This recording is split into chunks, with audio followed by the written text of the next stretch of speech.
Les Saint-Émilion sont des vins recherchés, comme le Château Trianon, un grand cru extraordinaire qu'on partage avec joie parce qu'il nous fait voyager jusqu'aux plus belles terres bordelaises. Château Trianon, sublime vin d'exception.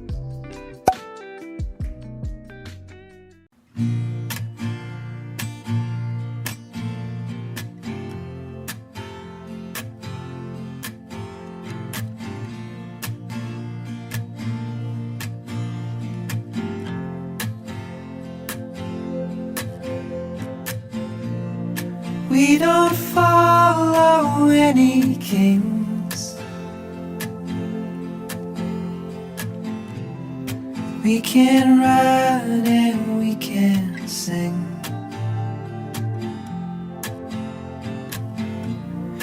We don't talk about the things we don't know.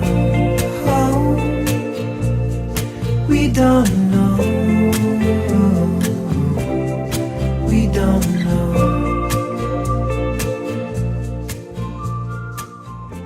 J'ai envie de vous parler de bouffe, la bouffe qu'on aime.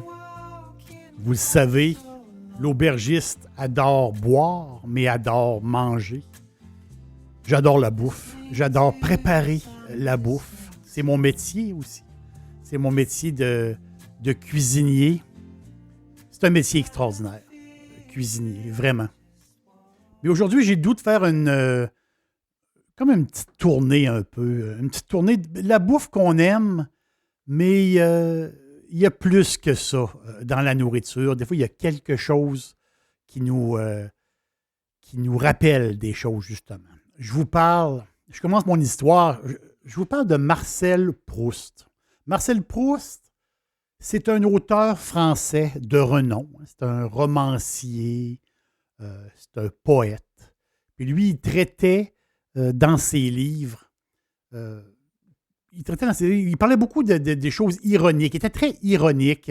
Il parlait d'émotions aussi, de qu'est-ce qui se passait dans les grands salons parisiens de l'époque. C'est un personnage emblématique de la mondanité. Donc, c'est lui, il nous expliquait son époque, hein, Marcel Proust. Là, on est quoi? À la fin des années 1800, au début du 20e siècle. Et dans ses livres, dans un de ses livres, justement, c'est une anecdote, mais il y a quelque chose de drôle un peu. C'est un des premiers à avoir parlé, justement, d'un souvenir d'enfance ou d'un souvenir relié à la nourriture, relié à la bouffe. Et lui, il parlait des petits gâteaux. Donc, il y a une sorte de petit gâteau que lui quand il mangeait ça, bien, ça lui rappelait des souvenirs d'enfance. Vous savez, ces petits gâteaux, les petites madeleines, des genres de petits gâteaux blancs, faits un peu sur le long. Donc, des genres de petites pâtisseries. Et lui, Proust, justement, en mangeant ces petits gâteaux-là, avec un verre de lait ou avec un thé, ben, ça lui rappelle son enfance, ça lui rappelle sa vie, en fin de compte. Puis la manière qu'il décrit, justement, ces gâteaux-là, il explique la manière qu'il mange, puis qu'il prend son temps. Puis ça. Mais pour lui, c'est un peu drôle, mais pour lui, ça représente quelque chose. Hein. On a une mémoire du goût, on a une mémoire gustative. Et avec l'odorat combiné, hein, l'odorat, c'est très important, l'odorat. Donc, avec l'odorat, c'est une combinaison qui peut nous rappeler des choses. On l'aime. On est passionné de certains goûts, on est passionné de certaines odeurs qui nous changent, hein, des fois qui nous rappellent des choses ou qui nous donnent faim, tout simplement, qui nous donnent faim. Et on dit qu'on a 5 types de récepteurs sur la langue, et paraît-il qu'on aurait 1000 récepteurs dans le nez. Donc, c'est un peu technique, mais quand même. Mais il y a 5 catégories de goût que nos récepteurs captent. On capte justement les molécules et on pense ici au sucré. C'est ce qu'on capte. Le salé, l'amer, l'acide. Et il y a une nouvelle catégorie de goût qui est quand même tout récente parce qu'on l'a détecté il y a récemment. On l'appelle l'umami, umami, qui veut dire en japonais, qui veut dire savoureux, un goût savoureux. Donc, il y a le sucré, il y a le salé, il y a l'amer, il y a l'acide, et on pourrait dire il y a l'umami, il y a le savoureux. Et ça vient de où comment dire, ce goût-là, si je peux dire? Ben, ça vient d'un bouillon, justement, c'est les Japonais. C'est un bouillon à base d'algues. Et en goûtant au bouillon, à ce bouillon-là, on n'est pas capable de définir s'il est sucré. On n'est pas capable de définir s'il est salé, ni amer, ni acide. Donc, c'est comme un goût neutre, mais vous savez, savoureux. Donc, vraiment, c'est une nouvelle manière de voir les choses. Souvent, on veut cuisiner pour que ça soit savoureux. Puis quand c'est savoureux, bien, c'est là qu'on l'accroche. C'est là qu'on l'accroche parce que ce qui nous accroche, c'est ce qu'on aime. Tu sais, le champignon, je peux dire, le numéro un unami, c'est le champignon shiitake. Vous connaissez les shiitake? Qui sont très, très, très bons, très utilisés. Ou les portobello et d'autres champignons. Vous avez une pizza bourrée de portobello. Il y a un côté savoureux à cette pizza-là à cause qu'il y a beaucoup, beaucoup de champignons. Mais les shiitake, justement, c'est un champignon particulier. Ça représente bien, justement, que c'est quelque chose qui n'est pas sucré, qui n'est pas salé, qui n'est pas amer, puis qui n'est pas acide. Donc, il faut ajouter, justement, cette catégorie-là de goût que nos récepteurs, on va dire nos récepteurs, ben ils vont capter ces molécules-là.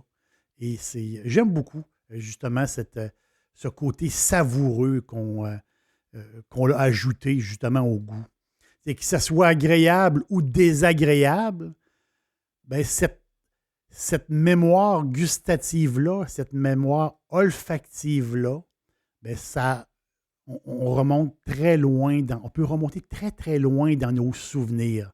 C'est vraiment incroyable. Et je ne sais pas si c'est vrai, mais paraît-il qu'une femme enceinte qui respire une odeur qui lui est très, très agréable, il paraît que le cœur du bébé va s'accélérer parce que la mère, elle trouve très agréable une odeur. Il y en a qui disent que c'est vrai. Donc, les odeurs et les goûts, bien, ça s'imprime aussi dans notre mémoire. Hein. C'est incroyable. Il y a des odeurs qui sont réconfortantes. Hein. On le dit souvent, certaines odeurs. Puis je pense tout le monde a un peu la même base. L'odeur du pain chaud, le pain qui cuit, cette odeur-là. Même des fois, certaines personnes vont utiliser cette odeur-là pour ça donne faim, hein? Ça donne l'odeur du pain qui cuit, le pain chaud. Ça nous rappelle quelque chose. Ça nous rappelle le pain qui cuit à la maison. Ça nous rappelle, justement, on aime le pain. Tout le monde adore le pain. Puis cette senteur-là, ça nous touche. Puis ce qui est drôle, ce qui est particulier, c'est que ça nous touche, nous qui habitons le continent nord-américain, ou les Européens aussi. Donc, l'odeur du pain chaud, nous autres, ça nous touche. Mais cette odeur-là du pain chaud n'a aucune empreinte en Asie. Les Asiatiques, eux autres, oui, ils vont aimer l'odeur, mais ça ne va pas leur rappeler quelque chose. Les Asiatiques, là-bas, ben, c'est plus le côté, vous savez, le riz qui va cuire, la senteur du riz qui cuit, ou l'odeur de la sauce poisson. Ça, c'est vraiment des odeurs qui leur rappellent leur enfance, qui leur rappellent c'est au plus creux de eux, l'odeur justement de cette sauce poisson-là et le riz qui cuit. Pour les Asiatiques, ça veut dire quelque chose, comme nous, pour le pain. T'sais, le pain, c'est fou. C'est incroyable. Mon restaurant préféré de poulet frit, c'est Dixili à Charlebourg. C'est tout à fait extraordinaire. Maintenant, Dixili vous offre l'ultime Monsieur Burger. Un sandwich fantastique avec un gros morceau de poulet généreux et une sauce maison délectable. restodixili.ca. On va faire toaster une tranche de pain sur...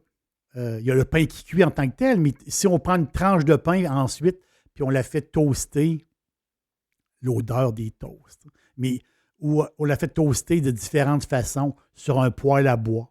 Donc, ils vont comme, le pain va comme brûler un petit peu. Là. Cette odeur-là est différente qu'utiliser un toaster. Mais quand même, cette odeur... C'est plein de petits détails comme ça qui nous rappellent. Oui, je me rappelle cette odeur-là comme du brûlé, justement, de la toast. Là, il y a une odeur que moi, j'aime beaucoup, qui me rappelle beaucoup de choses. Vous avez le mijoté, hein, quelque chose qui mijote, ou le bœuf, comme un bœuf aux légumes. Hein, ça me rappelle vraiment le bœuf aux légumes, là, cette odeur-là. L'automne, on se fait un beau bœuf aux légumes. Là. Puis là, c'est cette odeur-là qu'il y a dans la maison. Là. Moi, ça me rappelle. Quand j'en fais, ça me rappelle mon enfance. Ça me rappelle ma mère. Ça me rappelle plein de choses. Puis en même temps, même si j'ai pas faim, bien, soudainement, j'ai faim. Soudainement, bien, je serais prêt à prendre une assiette, tout simplement.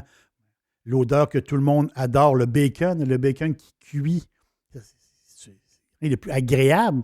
Ça nous donne le matin l'odeur du bacon, même tout le temps, hein, le bacon sur une pizza quelque part, le bacon qui cuit, c'est incroyable. Paraît-il, puis cette odeur-là, justement, on se dit, oui, tu sais, puis c'est drôle, parce qu'à un moment donné, je me disais, est-ce qu'on peut perdre un peu l'odorat, hein, perdre l'odorat? Puis paraît-il que les cellules olfactives se renouvellent aux 28 jours. Donc, c'est comme si on l'avait... J'ai trouvé ça drôle. C'est comme si on avait un nouveau-né à chaque mois. Nouveau pif, à chaque mois.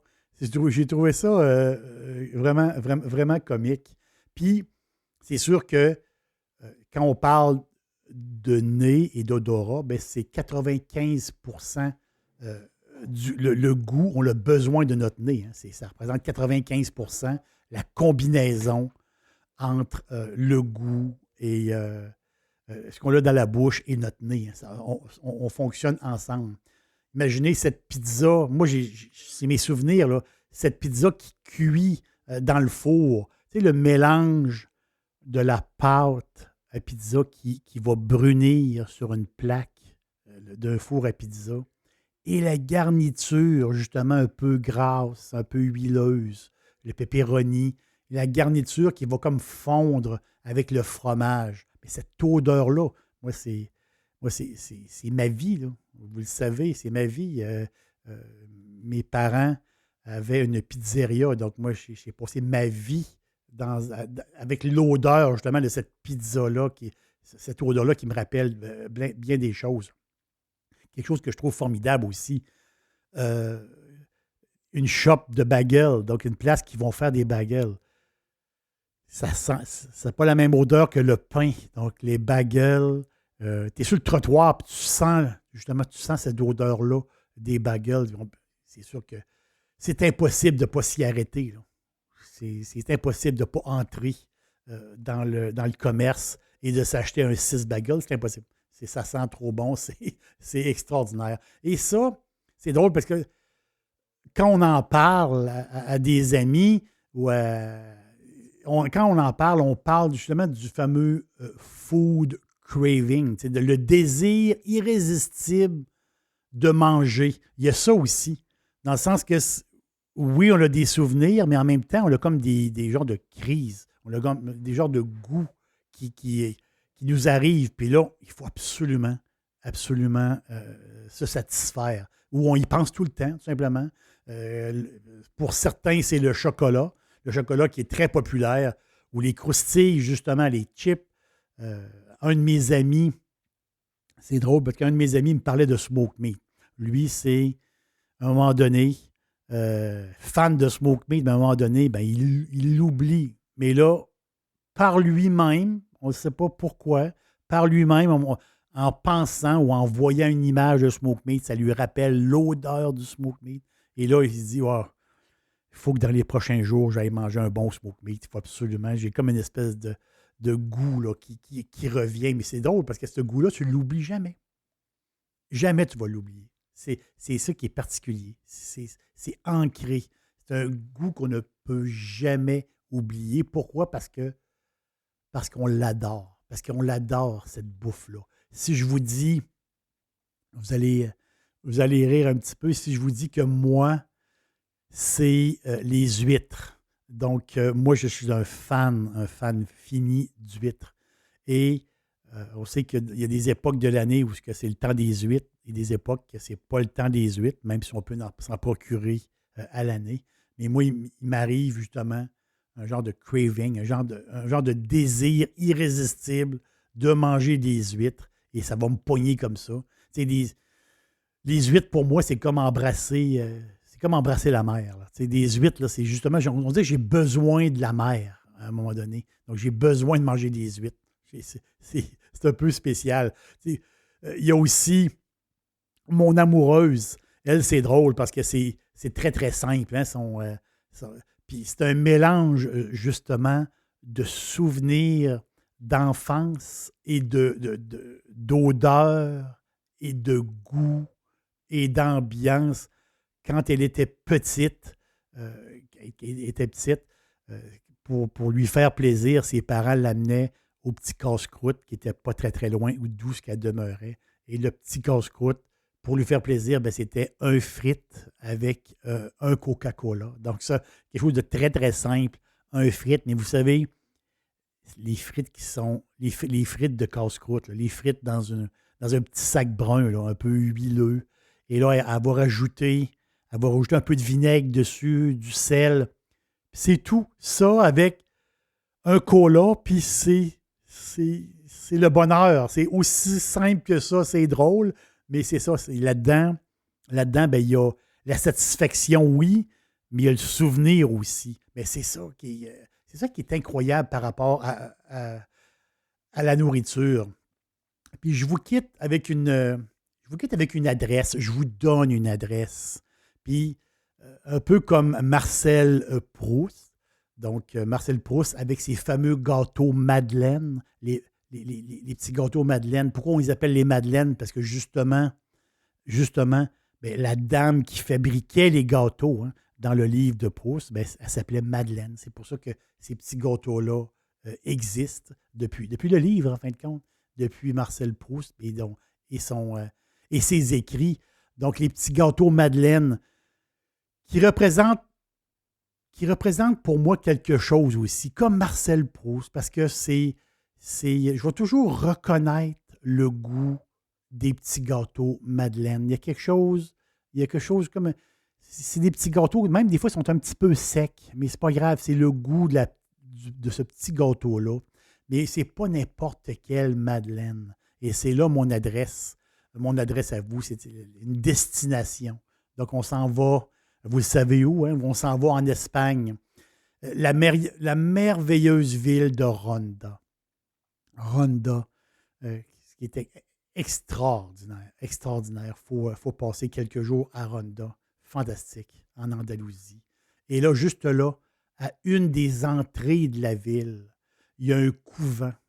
Un couvent, là, c'est un couvent des sœurs, les sœurs cloîtrées de Santa Isabel. Donc, Le nom, c'est Convento di Clarissas de Santa Isabel. C'est un couvent. Et là, en avant du couvent, il y a une petite porte qui donne accès à un magasin. On entre et c'est tout petit. C'est un magasin, on rentre. Et là, il y a une petite pancarte qui dit quoi faire. Et il s'agit de sonner. Là, on sonne et là, quelqu'un nous répond. Une voix nous répond. Parce que c'est des sœurs cloîtrées. Elle est l'autre côté du mur. Et entre elle et moi, il y a seulement qu'une petite trappe. Et cette petite trappe-là, ben, c'est là qu'on va se passer les choses. Donc, elle me demande, qu'est-ce que vous avez de besoin? Qu'est-ce que vous voulez avoir? Et c'est drôle parce que ce petit magasin-là, des sœurs cloîtrées, ils ont deux choses. Ils ont des beignes et des madeleines. Mais les madeleines, le goût de ces madeleines-là, les beignes en espagnol, je pense qu'ils appellent ça des roscos. Puis il y a les magdalenas. Donc, moi, je ne prends pas les roscos. Je prends les magdalenas. Ça me rappelle. Ça me rappelle quelque chose. Et ce goût-là, je ne sais pas qu'est-ce qu'ils font. Je ne sais pas. Il y a quelque chose d'incroyable. Et là, moi, je passe mes quelques euros justement par la trappe et elle va me donner un petit paquet de madeleines. Et pour, je pense que c'est 6 euros ou à peu près. Et moi, marcher dans la rue, me déplacer à Ronda en mangeant des gâteaux. Mais ça, là, pour moi, c'est un souvenir. Puis c'est plus qu'un souvenir, c'est un goût. Puis c'est plus qu'un goût, c'est comme un état d'être. Donc ça, c'est comme un mélange de tout. Et ça, pour moi, c'est un bonheur total. Marcher à Ronda en mangeant des petits gâteaux. Ça, pour moi, ça me rappelle tellement de choses. Puis à chaque fois que j'ai l'occasion d'aller à Ronda, à chaque fois, je vais acheter mes petits gâteaux, mes petites madeleines. We don't know how. We don't know. Vous avez le goût de quelque chose présentement? Pourquoi pas se faire plaisir? Allez, on se fait plaisir, puis la vie est belle.